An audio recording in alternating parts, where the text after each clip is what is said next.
Did you know that you can plan a business to death? And it's more common than you think. It's a form of self sabotage that we're going to explore today on the podcast Gaining Ground at Black Ram TV. My name is Daniela Sagia, and I'm creative director and chief strategist at Black Ram Media Group, Inc. And thank you for joining us today.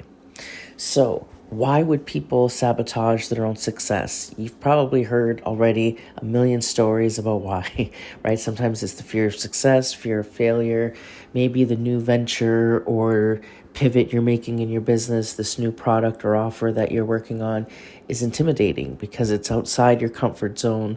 And that's where success lies, right? So you're going to have to barrel through this. And as you're approaching the thing, that's what we're going to call whatever your program or new project is that you've been procrastinating on, that maybe you don't even realize you're procrastinating. Because this is the thing about this specific sabotage method, is a lot of the time you are not aware that you're doing it. Because if you are a high functioning professional, which you probably are if you're in the middle of a pivot or some kind of new launch, it's scary. It's scary, but you're used to this. And as an entrepreneurial person, you're moving forward through this.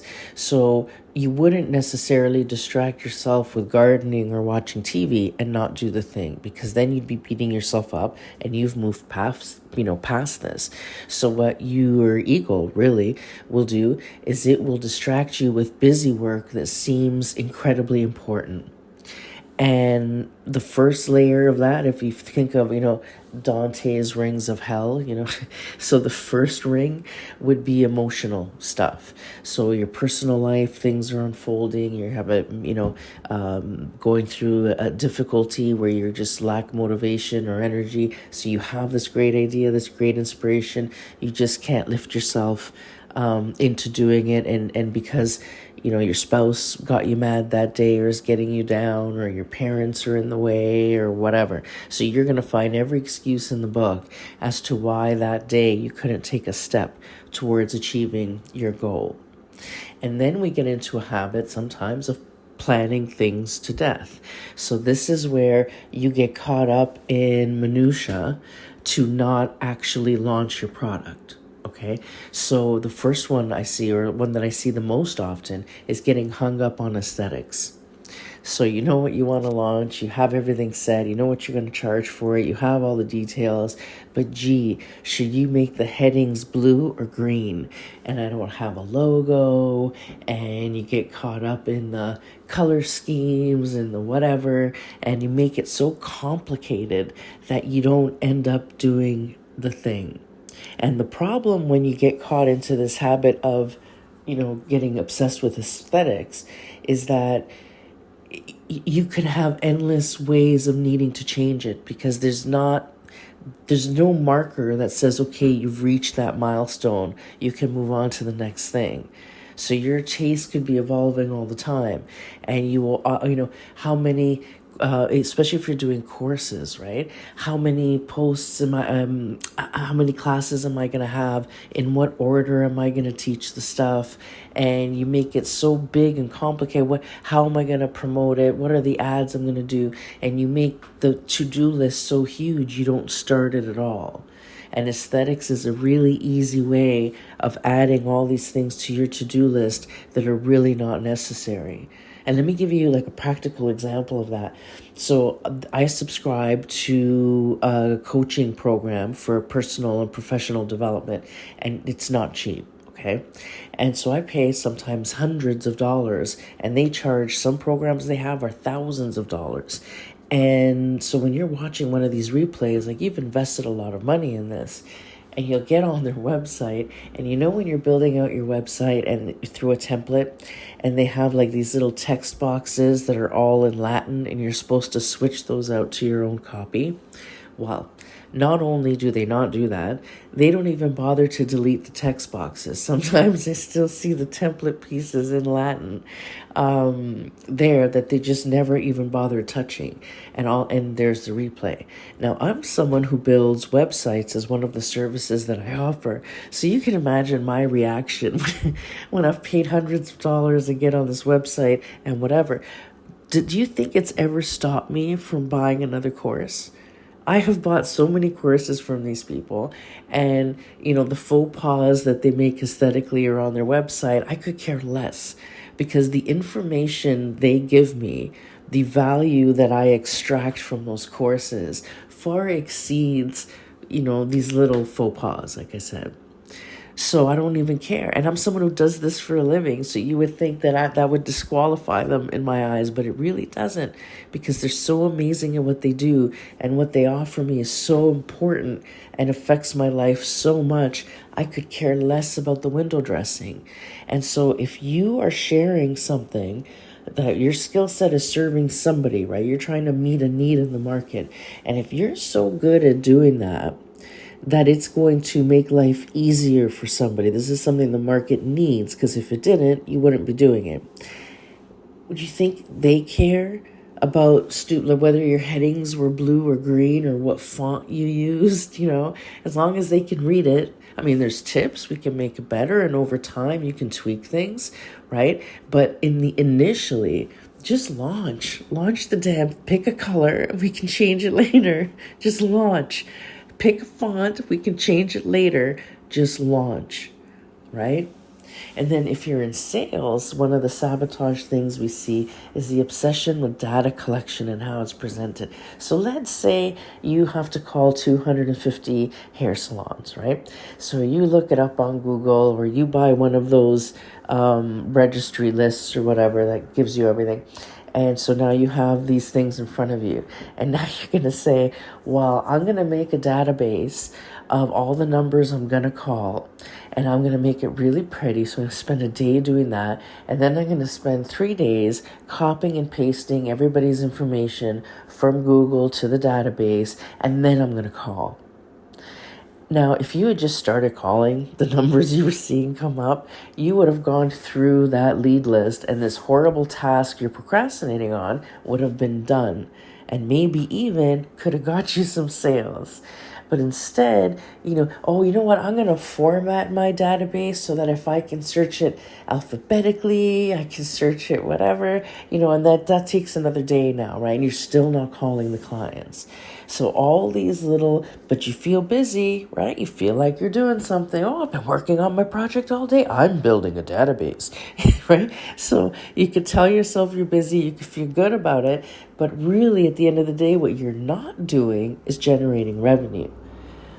And, we're going to go on. I have a few more to show you of the ways that you get caught in this. But I want you from this moment to put every single thing you do through the filter of, will this generate immediate revenue?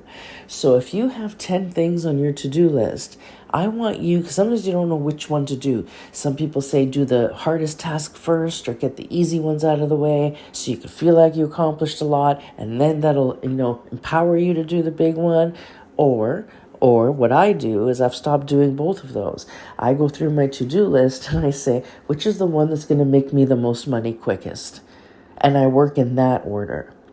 And that's going to usually be the thing you don't want to do, which is making cold calls or making the ask or putting out copy or putting out an ad or whatever it is, right? Because when it comes to selling, a lot of people have a resistance there. So you'll find all these little habits that keep you from doing the most important part. Because if you don't have customers, you don't have a business, which you have as a hobby.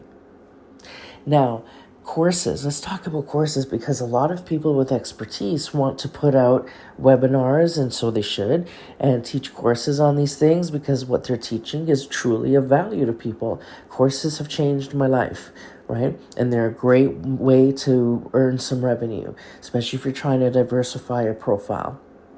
Now, courses and subscription groups, we're going to put these both in the same category, because usually subscription groups are a part of a course thing that you're doing, and it's a fantastic business model and useful for a lot of people.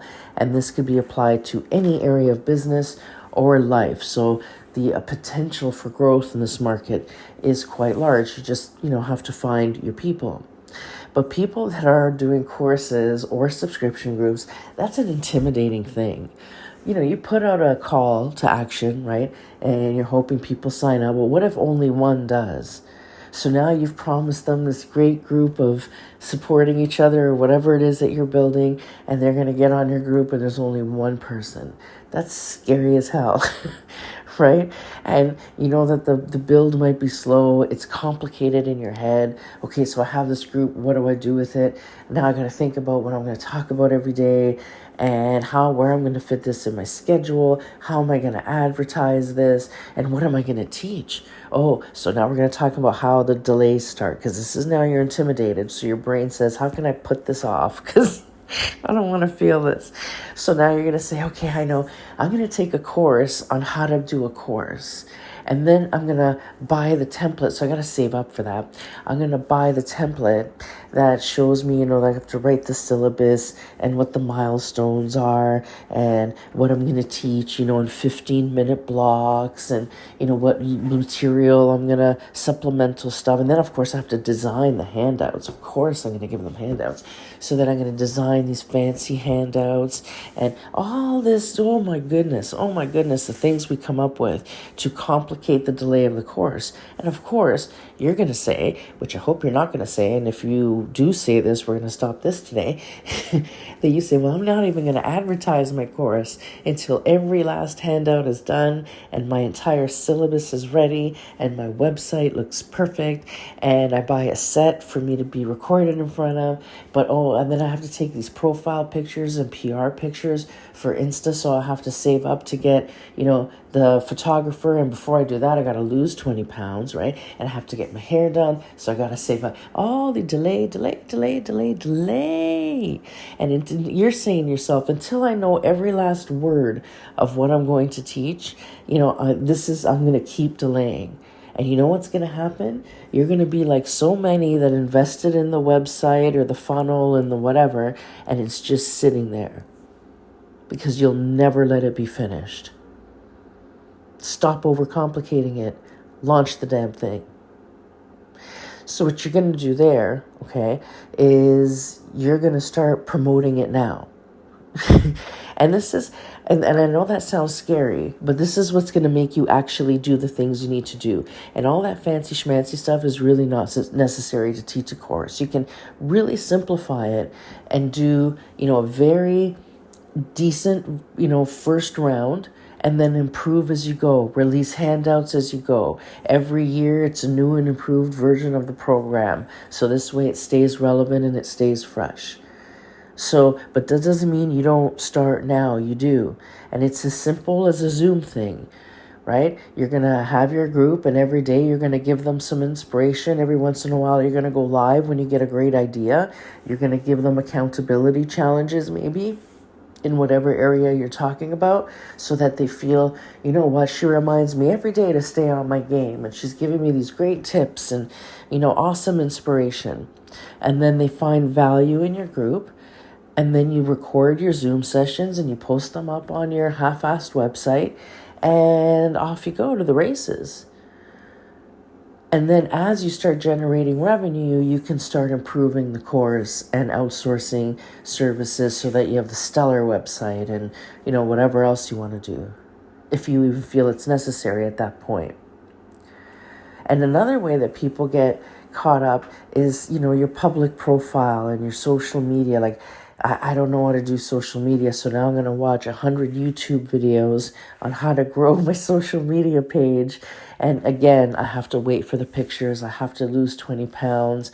I have to think of something poignant to say every day. I have clients that come to me because they get hung up on this, because they're told, sometimes I'm telling some clients you should be posting 3 to 5 times a day. And, you think they want to punch me across the table when I say that. And, what am I going to talk about? And that's because they think every single post has to be this, life-saving, poignant, deep, 8-paragraph thing. And it really isn't. And I'm always saying a sentence. Give me one sentence. I can make a social media post with one sentence. Just anything. I don't care what it is. Just tell me something, And it's hard because in your head, you're overcomplicating it. And social media is a lot simpler. And I'm not saying not to take the classes. I teach the classes. Of course, I want you to take the classes. But what I'm saying is start. Start. And on that, the coaches that I use, right, and Richard Moore is one of them. He's one of the things he says is start ugly. Just start ugly. Just start. Because once you're doing the momentum, so you're already promoting it and you haven't figured out what you're going to say yet. Believe me, you're going to figure it out real fast, especially if people start buying into the course. And let's talk about that a little bit. So why are you teaching this course? If you are, it's probably because you have some level of experience, right? So you have mastery in this. And how do you know if you have mastery? Well, if you've been doing something 10,000 hours throughout your life, if you've put 10,000 hours towards your skill or your craft, you likely have mastery, at least enough to teach on it. And if that's the case, is if you and I take the course out of the equation. If you and I were getting together for a coffee and I said to you, I need a crash course in whatever it is that you know, I bet you could sit there for an hour, hour and a half and talk my ear off and say, Daniela, we'd have to get together for days for me to tell you everything. And then, oh, wow, you mean like a course? So take the complication out of it. Now, I have taught many courses. I have guest lectured, right? I've gone live to teach things with big audiences. And I've done it a lot. And the most I've ever prepared, would be point form notes on a scrap piece of paper. As a matter of fact, my point form notes for this podcast today is on receipt paper from a store on the back of a receipt. And that's because if you really know your stuff, you don't really need a speech to read. You don't have to have everything pre-planned. You know what people need to know. Otherwise, you wouldn't have thought of this course.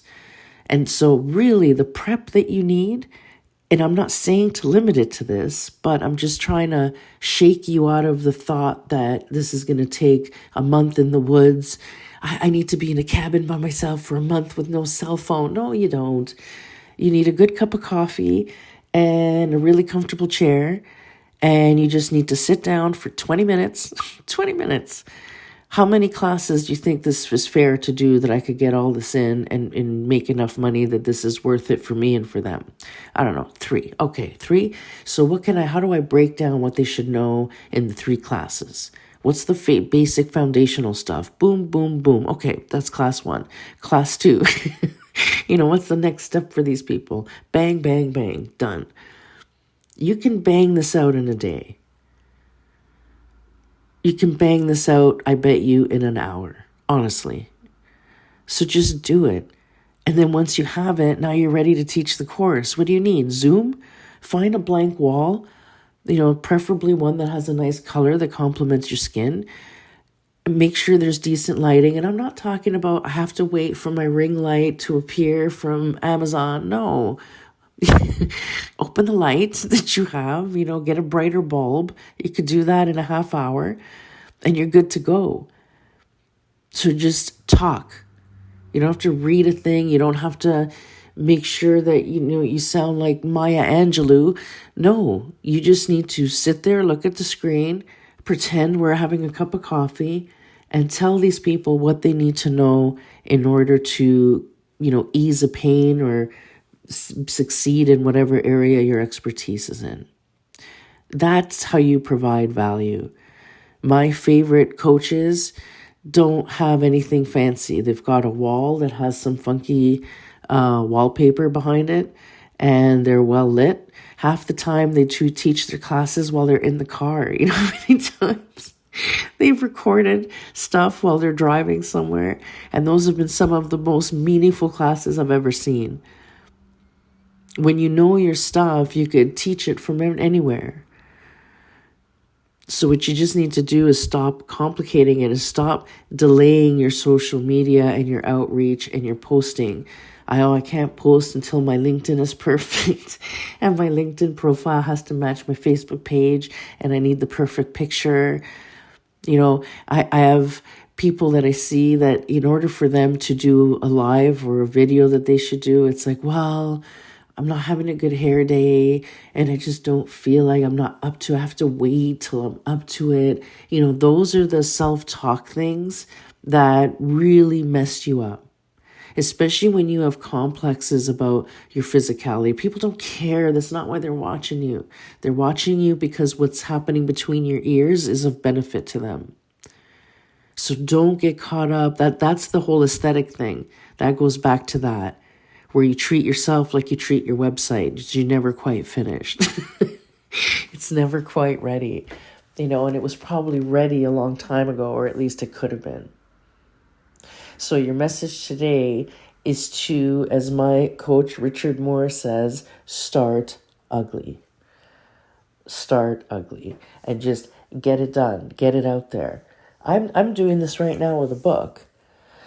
So I knew I was going to go into a very, very busy period, but I had an inspiration to do a book, and I knew that it would be a relatively short read, but a very important read. So I thought, okay, well, I was going to Mexico for 2 weeks. So I did about 70% of it in Mexico, came home, and over one weekend, finished it, and it's sloppy. I wrote it sloppy. Now, the information in the book is very helpful, very impactful for someone going through that problem. So the information is very, very rich and deep. Okay, and it's a very niche subject, but very, very deep. But it was sloppily, in a rush, put together and edited. And it's already up on Kindle for sale. I know it's not ready, right? So I did some marketing, sold some, but I didn't go crazy on it. But it's out there and it's done because I knew that I was not going to have time to really do anything with it for about a year. But I wanted it out there, and I wanted it, I've done some podcasts on it. I've done some speaking on it. So I keep giving it a little bit of energy. And now I found someone that can edit it for me. So I'm taking the next step. So now he's going to fix it up. I will re-release the book on its anniversary or whatever, and not then give it a ton of energy, right? Because now I've got some platforms to market it from, and it's been a slow build, but I've got the audience now and it's ready to bang out. I started ugly. That whole time, that book sold some copies, nothing crazy, but it sold enough that it was able to now sustain an editor, you know what I mean? And everything's going to move forward. I've been getting enough PR for me to justify that investment so that, now we can move forward. So it doesn't have to be perfect and a massive launch out the gate. You've got time to do the slow build so that you can start seeing, okay, if your class is a month from now, let's say that's when you said you're going to do this, but you're marketing a month early, or your launch, or whatever your new product or service is. A month before that, you can start marketing. That's going to start conversations between you and your target market. And you might even be able to hone in a little bit better on your target market, which is nice too. And then you can see, okay, did I leave anything out? You know what? I see a lot of people asking about this, and I didn't have that in the course. So where can I sneak that in? So it will even help you perfect think of your point form thing as the skeleton, right? So, as you're having the marketing conversations of getting people to engage and pre-sign up for the course, that will help you make the course even better. So that by the time they get in front of you, you know that everything in the course is exactly what they want, and they're going to feel like they got what they paid for, and they'll be satisfied, which means when you do a bigger ticket offer, like on a value ladder, they're starting to trust you, and you're building that relationship. And then as you have more time or more resources to get more support, you can start creating bigger, better courses that are a lot more sophisticated, if you even want. So really, just start. At the end of the day, what this means is start.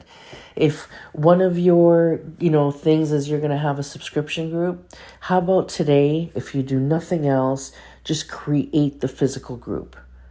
Even if you don't have the exact name you want right now, just create the physical space for it. If you do nothing else today, and every single day you take another step. Just because you added a cover picture and the little, ID picture doesn't mean that you have to start selling it today. So maybe today, the next day, you're ready to write your about blurb. And maybe you're going to make a few graphics. A little bit at a time, you start taking chunks off. Just every day.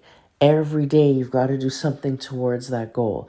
And watch how quickly everything comes together. And you will improve and improve, even on the creation of these courses, the writing of copy, the advertising, the sales. Like any other skill, 10,000 hours. So start banking those times to improve not just the area of expertise you're in, but how to sell, promote, and manage that business. And then it becomes sustainable.